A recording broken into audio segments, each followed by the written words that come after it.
Here we go. So what kind of things do you see currently going on with modern thrillers? Modern thrillers, it's always... Modern thrillers, right now, it's always a desolate area, for example, a cabin in the woods, and there's always... I see what you did there. Thank you. There's always one killer, a group of killers, that slowly pick off one person at a time. And there's a growing pattern of the deaths now. And you've always got the stereotypical characters. You've got the couple, the virgin, the black guy, the token black guy, the hero, and then the hero's woman. The first three always die in a mixed mash order. But then you always see the hero handles the villain, and then the hero's woman then usually dies a tragic death as the hero, and then the hero's woman escapes.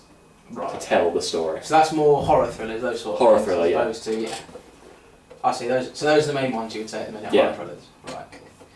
So when you watch some of these thrillers, is the main character more relatable when they are overcoming like a low point in their lives, or if they're high as a kite?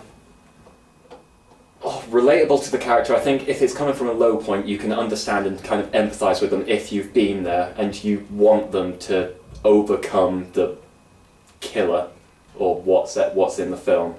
But if they're coming from a high point, you think they're arrogant, and I'd quite fancy them. Driven down, yeah. Yeah. Yeah.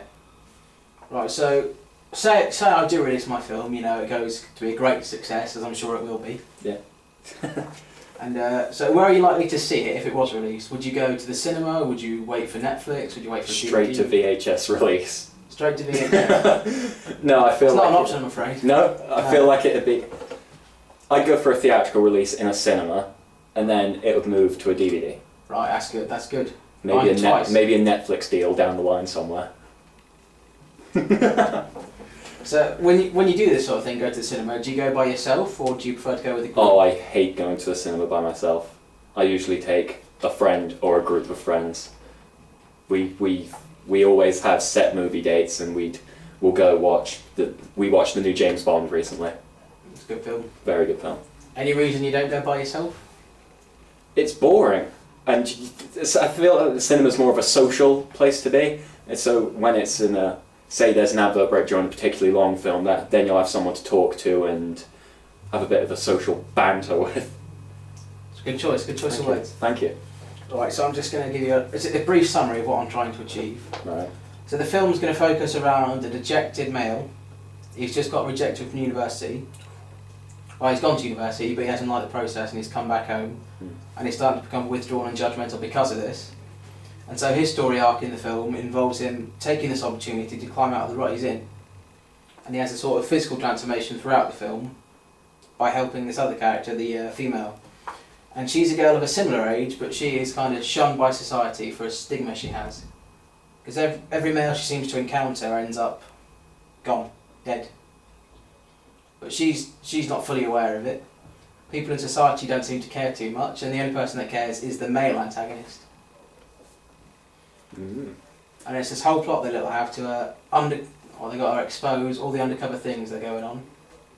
It's a big reveal, and in the end it's this indoctrination cult going on. Ooh. And the film ends with a death. Neither of the main characters, but the main character's best friend. Seen throughout the film. Seen throughout the film, he's integral, and he's off towards the end. But the film doesn't culminate like other thrillers where it ends off, you can say, like a happy ending.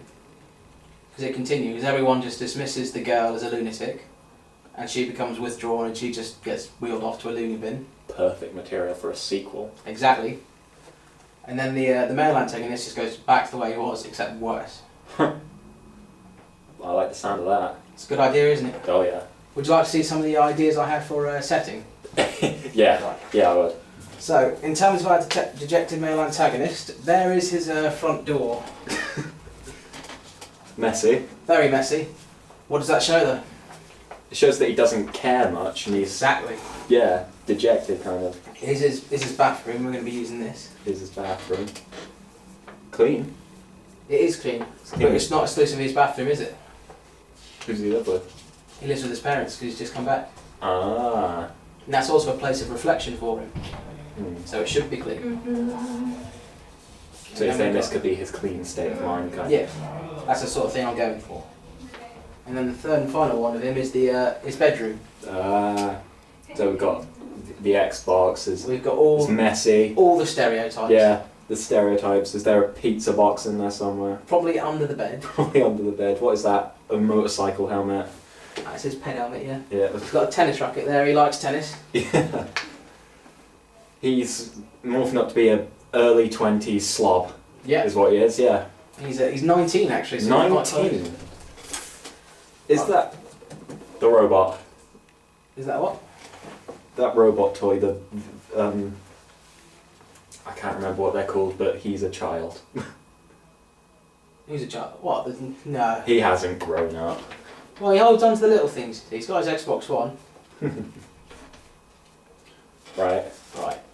So that's kind of one of the settings, and the other main setting I have is I got our Google Maps here. So this is going to be like the source of all the indoctrination, the bad cults, and that's going to be where our characters end up. It's a bit of Blair Witch going on there. It's fairly Blair Witch, but without the handheld. Also, it's not going to be a found footage film then. No. Thank God. No, that'd be a terrible idea. Oh yeah. I'm looking at you, Paranormal Activity. And then just to show you the kind of perspective for the, there's the main rural urban area, and then there's the setting. Right. So that's quite far off. And then to show that even further, there's the centres of action.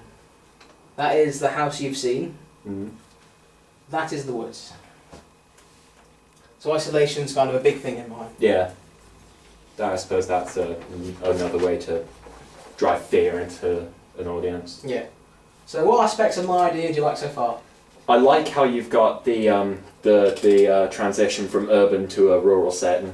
I feel like that could really promote the isolation feeling in the film. I enjoy how you want to put a twist on the ending, so it's not going to be your bog standard. Here's a killer. Killer's been overcome. Everyone dies or killer dies. Everyone dies or killer dies. I like how you're setting yourself up for a sequel.